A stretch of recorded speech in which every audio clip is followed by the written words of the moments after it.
به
نام خدایی که توفیق از اوست.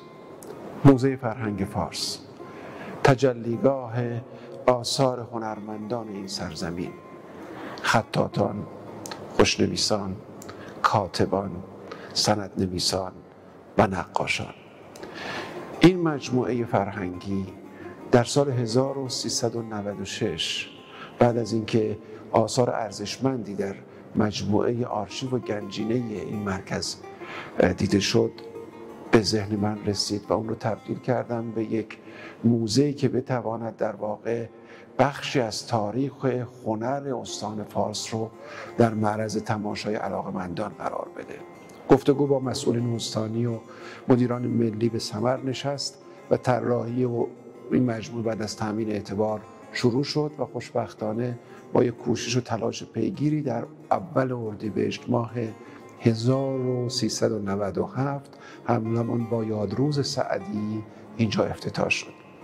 مجموعه‌ای که از آثار بزرگانی مثل حجاب شیرازی که مجموعه در واقع خوشنویسی او و همچنین خاندان وصال بخش عمده این گنجینه رو در بر میگیره. نسخه‌هایی از قرآن مجید از خاندان وصال، نسخه از سعدی، نسخه از حافظ، برخی از سندهای تاریخی و به ویژه یک مجموعه جنگ از ملا صدرا و اضافه کنید بر او تابلوی از کمال الملک و مجموعه قلمدان‌های زیبا قاجاری و زندیه به این موزه جلوه‌ای خاص داده.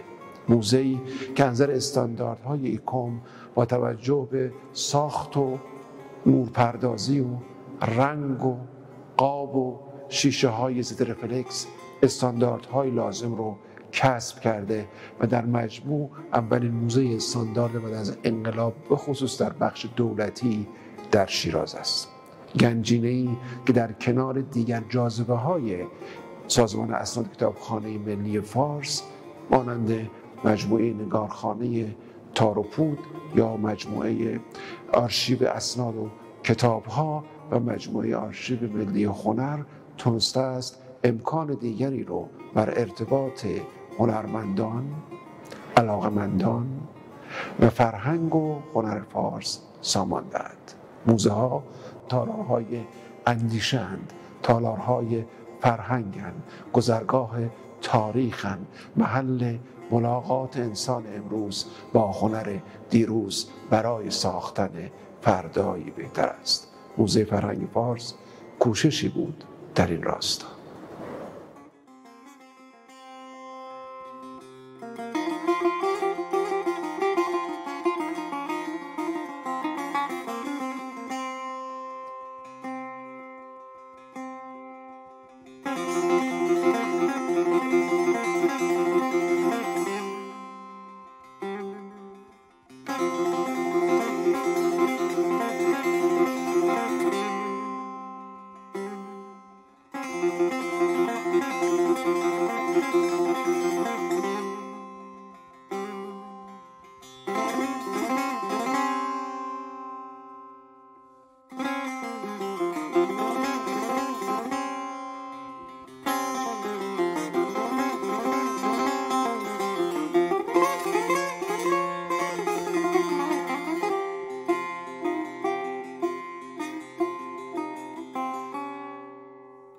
شد.